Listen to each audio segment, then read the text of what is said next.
Good morning, dear students. We are reading Prufrock, and this is our last class on Prufrock. And this is the stanza which I explained in the previous class. I concluded here. The stanza, in this particular stanza, I explained that how Prufrock compared himself with an insect. I mean, his existence he compared with an insect. He thought that he was just like an insect which was pasted on a wall, which was pinned on a wall. As an insect, when it is pinned on a wall, it doesn't find any hope of rescue or any hope of exit. So is Prufrock's condition. He is caught in existentialist crisis, and he cannot come out of this crisis. I said that I would start my discussion with the concept of absurdism and existentialism. The difference between existentialism and absurdism is that in existentialism, there is a meaning at the end. People suffer from existentialist crisis. People start thinking that there is no meaning of their existence, as Prufrock is also thinking. He thinks that he doesn't have any meaning of his existence. So when a person starts thinking that there is no meaning of his life, then we call it existentialist crisis. And we see that in this particular poem, Prufrock is suffering from this existentialist crisis. Now, absurdism is even darker and bleaker than existentialism. Why? Because in absurdism, there is no ray of hope. In absurdism, life doesn't have any meaning. Uh, Absurd literature, like the play Waiting for Godot, what we see that Vladimir and Estragon, they wait, but we all know that Godot will never come. So absurd literature basically ends with or in darkness. On the other hand, there is a possibility of light, there is a possibility of hope, there is a possibility of exit in existentialist literature. I mean, Prufrock's character, let's look at him as an existentialist person, not as an absurd person, because there is still a ray of hope in Prufrock's life.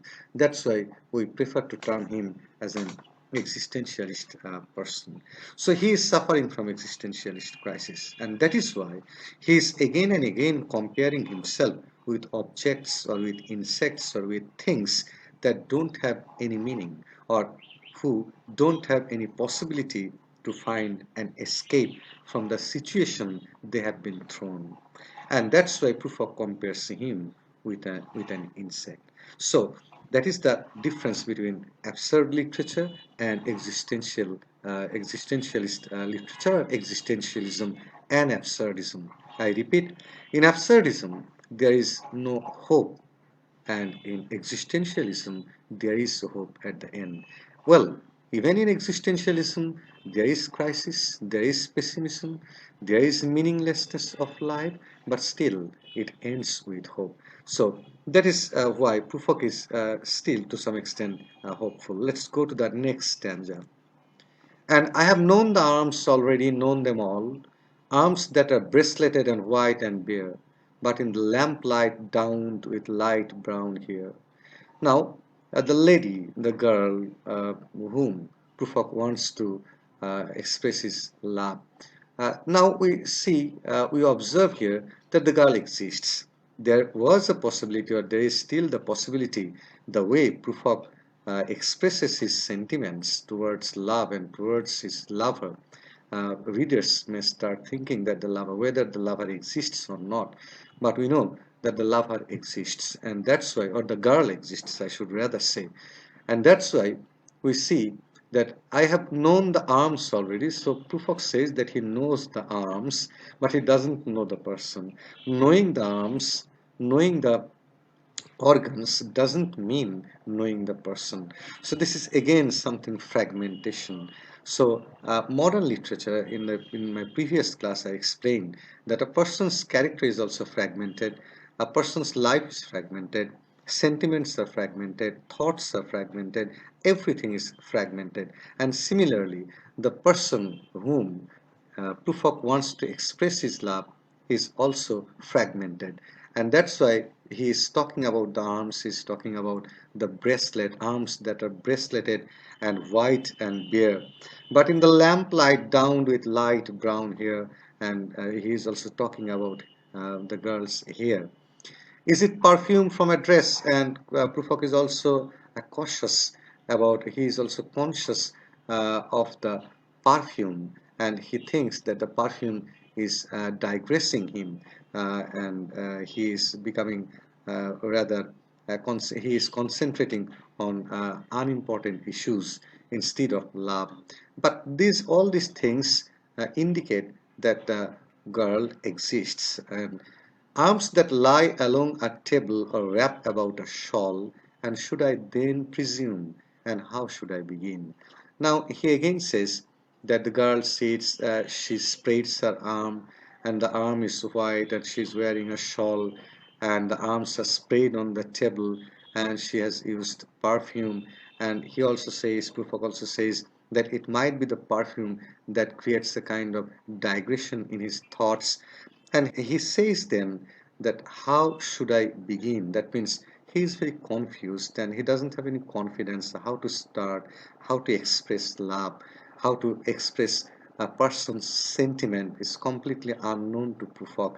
Prufrock wants to fall in love. He wants to express his love to the girl, but he doesn't know the way to express love successfully. And that's why he says that how should I begin? So when a lover proposes a beloved, so how he will begin? There is traditional way to express love, but that traditional way has been criticized in this poem because that traditional way is simply you can say artificial, mechanical.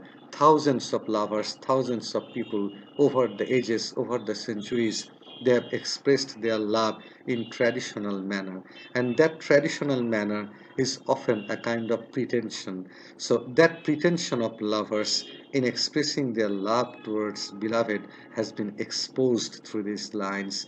And Prufrock says that what is the way, what is the style of expressing love? So how should I begin? He is not a hero, I am telling repeatedly. He is an anti-hero. He is a person like you and me, and that's why he is confused that the way how to express love towards beloved. Let's go to the next stanza. Shall I say, I have gone at dusk through narrow streets and watched the smoke that rises from the pipes. So he says that should I go to to the girl and I should tell her that I have visited the narrow streets and I have also watched the smoke that comes out from the pipes or chimneys. So just look at the sentences, just look at the, not sentences, look at the lines, that can it be a successful way of expressing someone's love towards a girl? If someone says that I have visited the narrow streets, so what do narrow streets mean? Narrow streets may indicate plenty of things. It may indicate uh, a street that leads you to physical love. It can also indicate streets which are hardly visited by people, lonely streets, alienated streets. It can also indicate a kind of nature which is completely unromantic, which is not favorable to make love. And he said he creates an atmosphere. He creates, I mean, T.S. Eliot creates an atmosphere which is completely opposite to romanticism. And that's why Prufrock is saying that I have gone at dusk through narrow streets and watched the smoke that rises from the pipes. This cannot be the expression of a lover, a traditional lover to express loves. If a lover goes to his beloved and says that I have visited the narrow streets, I have seen that smoke is coming out of the pipes, so can these lines impress a girl? Obviously not. But Prufrock is that type of person who doesn't know the traditional approach of expressing love to girls. And why Eliot is using these lines? Because these lines basically explore, basically reveal the hollowness of physical love. These lines reveal the hollowness of modern love affair which is completely artificial, which is completely mechanical, of lonely men in short sleeves leaning out of windows. So Prufrock says that I will go to the girl and say that I have seen people in short sleeves and who are peeping through the windows, who are leaning at the windows. So these scenes also indicate the alienated state of modern people who are completely alienated, who are completely lonely. So these lines, instead of carrying the essence of love towards beloved, they rather carry the crisis of modern human beings. So in the guise of love song, Eliot is basically exploring the crisis of modern human beings, the alienation, the loneliness, the frustration, the existentialist crisis, the darkness, and the you can also say inability to express someone's feelings. All these things have been exposed through these lines.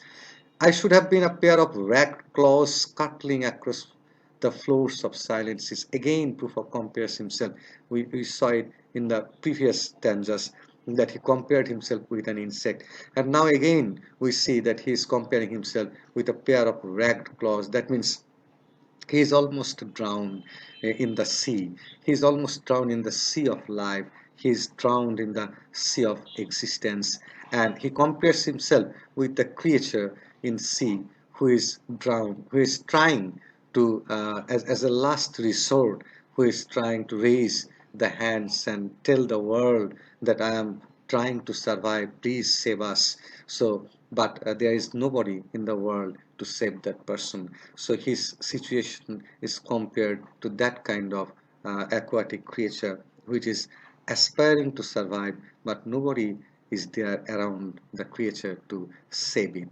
And he compares himself, his existence, his present state of situation like that creature, and he doesn't find any hope. In few lines, we see sometimes that Prufrock is hopeful, but then moments later, we see that Prufrock loses his hope. So this is all about Prufrock, who is existentialist man. I am telling you repeatedly, who is always trying to hope, who thinks that this time he will become successful, but moments later he loses his confidence, he loses his faith, and again he becomes pessimistic towards life, he becomes pessimistic towards his existence, and pessimistic towards love. And through this character, Eliot is displaying, Eliot is revealing the characteristics of a modern man, that what are the characteristics or should be the characteristics of modern person. In the next stanza we see, and the afternoon, the evening sleeps so peacefully. Again we see the entire day or the whole day is not considered. The different time of the day is being given importance. Why? Because day is not something complete, it's fragmented. Smoothed by long fingers. So the afternoon, the evening sleeps. And it is sleeping. Look at the image, what kind of image Eliot is creating. The evening and the afternoons, they have been smoothed by the fingers. And that is why the afternoon is sleeping. And the afternoon and the evenings, they have become tired and dull. They have become also dull because asleep, tired, or it malingers. Stressed on the floor here beside you and me. So the afternoon, the evening, they are sleeping beside Prufrock and the person whom Prufrock is addressing in this poem. I am repeating, Prufrock is saying that the afternoon, the evening, they are sleeping very peacefully like human beings because they have been smoothed by fingers, they have been lulled by fingers, and that is why they have become sleepy. The afternoon and the evenings have become sleepy, they have become drowsy, and now they are sleeping beside Prufrock and his male uh, friend. Should I, after tea and cakes and ices, he says, Prufrock says that he wants to take some courage, he wants to gather some courage. So how will he gather courage? He can gather courage, he thinks, after taking some tea, some cakes and ices, have the strength to force the moment to its crisis. Then I will gather courage and I will face the crisis moment. But though I have wept and fasted, wept and prayed, but then again he says that I am not hopeful. He becomes hopeful and then again he loses his hope. He says, though I have wept and fasted, I have wept in my life, I have fasted in my life, I have prayed in my life, but nothing has worked. Though I have seen my head grown slightly bald brought in upon a platter, and I am no prophet, and here is no great matter. I have seen the moment of my greatness flicker. I have tried many times in my life. I have wept, I have fasted, I have prayed. But what I have seen that my head is becoming bald gradually. And look, I am not an extraordinary person. I am not prophet. And here is not a great matter. This poem or this particular person, Prufrock is talking about himself, that I do not belong to the group of people who are important in this world. I am not no prophet. That means he wants to mean that he is not a significant person. He is not an important person in this world. He is an anti-hero. I am telling you again and again that through Prufrock, Eliot wants to establish the definition, the characteristics of a modern hero or modern anti-hero, you can also say. And what are the characteristics of a modern hero or anti-hero?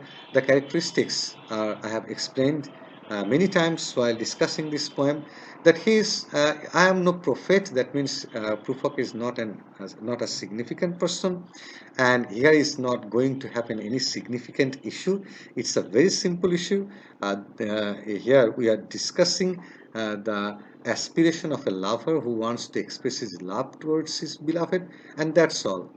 I have seen the moment of my greatness flicker, and I have always seen that the moments of my greatness is shedding and it's fading away. And I have seen the eternal footman hold my coat and sneaker, and in short, I was afraid. And I am not that type of person who can win death. I am not that type of person who is not afraid of death. Rather, I belong to the group of people who are afraid of death, and I am also afraid of death. And sometimes I become very nervous. So, Prufrock says that here nothing great is going to happen. I am an ordinary person, and nothing important is going to happen, and I am also a person who is very afraid of death. I am not that type of person who can win death. So remember what I wanted to mean, that can you gaze that can you or do you understand one thing, that this poem, though the title of the poem is the love song of J. Alfred Prufrock, but so far have we noticed anything which has given any indication of any traditional love poem in this particular poem or in this particular piece of poetry? So this poem, only the title of this poem, we find love only in the title of this poem. But everything we see in this particular poem is nothing but the exploration of the state of a man who is modern. And that is basically the focus of the poet, that in the guise of a modern lover, T.S. Eliot explores the psyche of a modern person. That is the main focus of this poem. Let's go to the next stanza. And would it have been worth it after all, after the cups, the marmalade, the tea, among the porcelain, among some talk of you and me, would it have been worthwhile? Now, Prufrock is again trying to be hopeful. He is trying to gather courage. He is saying that I will take tea, I will have juice, I will have cups and porcelain. That means a kind of pot made of ceramic, and that means everything indicates that he will try to gather some spirit, and after drinking, and then after some conversation between him and his friend, then he will have some courage and go to the girl. Would it have been worthwhile to have beaten of the matter with a smile, and to discard and to give up all the issues of existence, all the issues of philosophical thoughts from life, and with a smile I will stand before the girl, and to have squeezed the universe into a ball. And what I will do, I will try to squeeze the universe like a ball. Now here we see that T.S. Eliot alludes to the poem by Andrew Marvell, To His Coy Mistress, where we see that the lover wants to squeeze the universe into a ball. So it's a kind of not metaphysical conceit exactly. I mean, Marvell used metaphysical conceit, and T.S. Eliot alludes to that metaphysical conceit of squeezing the whole universe into a ball. It's a kind of way to gather strength, that I want to enjoy the world. I want to grab the world. I will want to squeeze the world into a ball, and then I will play with that ball, or then I will have the ball in my possession. So it's a kind of desperate attempt to have a control on the world. And Prufrock wants to gather that courage like the lover to his choir mistress. T.S. Eliot, in his poetry, basically in the Westland, when we will explain the Westland, you will notice one thing, that he will allude to Bible, allude to Shakespeare, allude to different myths, and allude to metaphysical poets as well. Eliot loved the metaphysical poets very much, and he has an essay which is also in about the metaphysical poets, and that essay is also in the syllabus of fourth year. We will again read that essay as well in our class.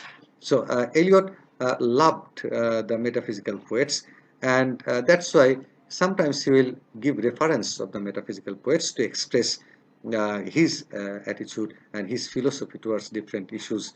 To roll it towards some overwhelming question, I will squeeze the universe into a ball, and I will throw that ball to the overwhelming question, and I will say, I am Lazarus come from the dead. Lazarus, then again we see biblical reference that Lazarus came to world after 4 days of his death. Jesus restored him. Jesus helped him to return to the world after 4 days. So Prufrock wants to mean that I will go to the girl and I will tell her that I am Lazarus and I am coming from the world of the dead, and I have gathered courage, come back to tell you, I shall tell you all. And I will stand in front of the girl and I will tell her that I have come from the world of the dead and I will tell you everything. Now remember one thing, that proof of subconsciously or consciously he has expressed the situation of his or the condition of his soul, that he thinks that he lives in the world of death, and he compares himself with Lazarus, and he thinks that he is coming to the girl from the world of death. So the world where he lives is basically hell. It's not world, and that is why he is comparing himself with Lazarus. If one said, and when he will stand in front of the girl and tell the girl that I am Lazarus, I am coming from the dead, and I will tell you all, and I want to tell you everything about my affection. If one settling a pillow by her head, but again Prufrock becomes nervous, and he thinks that even if he goes to the girl and tells the girl that I have come to tell you everything, the girl might use a pillow by her head, and the girl should say, that is not what I meant at all, that is not it at all. The girl might decline, the girl might say, Prufrock, it's not exactly what I wanted to mean, so you are on the wrong track. So Prufrock again says that he is not that much hopeful to have loved from the girl. In the next stanza, what we see, and would it have been worth it after all? Would it have been worthwhile after the sunsets and the dooryards and the sprinkled streets, after the novels, after the teacups, after the skirts that trail along the floor, and this and so much more? So over here, we see a kind of desperate attempt that after doing this and that, after drinking, after spending time, after spending on time on the sprinkled streets here and there, I will have the time to go to the girl and tell. It is impossible to say just what I mean. Beautiful line. So he finally realizes over here that whatever measures he takes to win the heart of the girl, whatever measures he adopts to win the love of the girl, he he thinks that he is not capable of winning the heart. He thinks that he will fail because it is impossible to say just what I mean, because there is lack of connection. That is the problem of modern man. He thinks, Prufrock thinks that whatever measures I take, it's not possible for me to exactly express what I mean. That is modern concept. Can people express what they feel? Is it possible to express through words what a person feels? Can you express everything? Can you express your heart? can a person express his heart? So that is not simply the problem of Prufrock, that is the problem of all modern human beings. And this is lack of connection of modern people. But as if a magic lantern threw the nerves in patterns on a screen, would it have been worthwhile if one settling a pillow or throwing off a shawl and turning toward the window should say, that is not it at all, that is not what I meant at all. And even then, if Prufrock goes to the girl and tells that I have come, and it is not possible to just what I mean, even then the girl will probably not respond because there is the lack of connection, because Prufrock cannot connect with the girl and the girl cannot connect with Prufrock. So this lack of connection is a modern crisis. And finally, Prufrock thinks that it is not possible for him as a human being to make a connection with the girl. Then Prufrock says, I am not Prince Hamlet nor was meant to be. You know, Hamlet is a play written by William Shakespeare. And Hamlet was also a person who always procrastinated. And Hamlet was a man of inaction. He could not make things happen. But here, what Prufrock wants to mean that I am not Prince, I am not Hamlet, I am an ordinary person. And why ordinary person? Because it is Eliot's intention to expose to the world that a modern hero is that kind of person who doesn't have extraordinary qualities or characteristics. So Prufrock says that I am not an important person, I am not Prince Hamlet, nor was meant to be. Am an attendant lord. So what does an attendant lord? You know, Polonius was an attendant lord. In the play Hamlet. He was an attendant lord of Claudius, I mean Hamlet's uncle. Now, attendant lord means that not the main character, but the character who assists the main characters. And our situation in this world, I mean the situation of modern human beings in the world, we don't have any possibility to be extraordinary human beings. We are common human beings. We don't have the capacity, we don't have the ability to be Hamlet, to be Macbeth, to be King Lear. Rather, we can be at least, at best, the attendant lord, or one that will do to swell a progress, or we can be at best the character, I mean insignificant character in any play. Start a scene or two. We are those type of characters who are insignificant in the plays of William Shakespeare or other playwrights. We are not the heroes, we are not the protagonists or even the antagonists in the plays. The protagonists and the antagonists are important character in the plays, but we are unimportant, we are insignificant. Advise the prince, no doubt an easy tool, differential, glad to be used, politic, cautious and meticulous, full of high sentence but a bit obtuse at times, indeed almost ridiculous, almost at times the fool. So what kind of characters, what kind of human beings we people are in this world? We are sometimes politic, we are sometimes cautious, meticulous, sometimes obtuse, we are sometimes not sure about anything, and sometimes we are also ridiculous, and we are also sometimes full, but we are never the main characters. We are never Hamlet, we are never Macbeth, we are never King Lear. We, the modern human beings, are at best the insignificant characters being used by William Shakespeare or being used by other playwrights. So we modern human beings are anti-heroes. So this is the concept Eliot is again and again trying to develop in this poem, that modern human beings or modern heroes do not have the extraordinary qualities of traditional heroes, even the protagonists of William Shakespeare. So Prufrock is an ordinary person, and he is not. He is telling us, and he wants to tell to the girl that he is not Hamlet. He is not an extraordinary person. He is ordinary person. This is the last slide, and this is the last stanza. I grow old, he laments, Prufrock laments. I shall wear the bottoms of my trousers roll. So that was the tradition of Prufrock's time, I mean Eliot's time as well. So he wants to make a kind of fashion and does try to impress the girl. Shall I part my hair behind? So as a last attempt, as a desperate attempt, he wants to have a kind of modification of his hairstyle. And do I dare to eat a peach?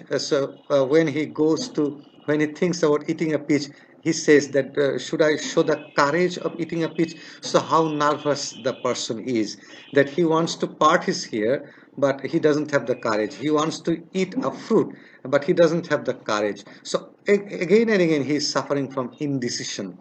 I shall wear white flannel trousers and walk upon the beach. He is trying to modify himself. He is trying to wear the modern dresses and thus wants to impress the girl. I've heard the mermaids singing each to each. I do not think that they will sing to me. He thinks that the mermaids, basically indicate the mermaids or the girls, they are singing each to each, but he thinks that they will not sing to him. That means the girl will not be impressed. I have seen them riding seaward on the waves, combing the white hair of the waves blown back. When the wind blows the water white and black, we have lingered in the chambers of the sea, by seagulls wreathed with seaweed red and brown, till human voices wake us and we drown. Now, what about the seagulls? What about the mermaids? The mermaids are singing, the mermaids are spending their time in a beautiful manner. But Prufrock thinks that the mermaids will never sing to him. And that is the nervousness, that is the pessimistic attitude of Prufrock towards life. He thinks that there are girls, there are mermaids, they are enjoying themselves, the seagulls are enjoying themselves, but he is not sure, he is not confident that those girls will be impressed by him. Now, that is how, and the last line, till human voices wake us and we drown, that he thinks that his situation is like that, that his human voices wake us and we drown. It can be interpreted in different ways. Now, if you think that he is already dead, not physically, obviously not physically, the soul is dead, the heart is dead, the mind is dead, and he thinks that the way he is spending his time, the way he is exploring his heart, he is already dead inwardly. So when he will listen to people, then he will again wake up. So he thinks that he is in subconscious state of his mind. Prufrock is in subconscious state of his mind. So he thinks that when people will start talking, he will again gain his consciousness. You can also look at this line from this point of view. And we drown. Drown means drowning in the real world. So right now he is in the subconscious state, but when people will start talking, he will again come back to the real world, and coming back to the real world means drowning to the real world. So how much pessimistic he is towards life, that coming back to the realistic situation of life or to the real world is like drowning in the sea to him. So he has huge disgust towards life.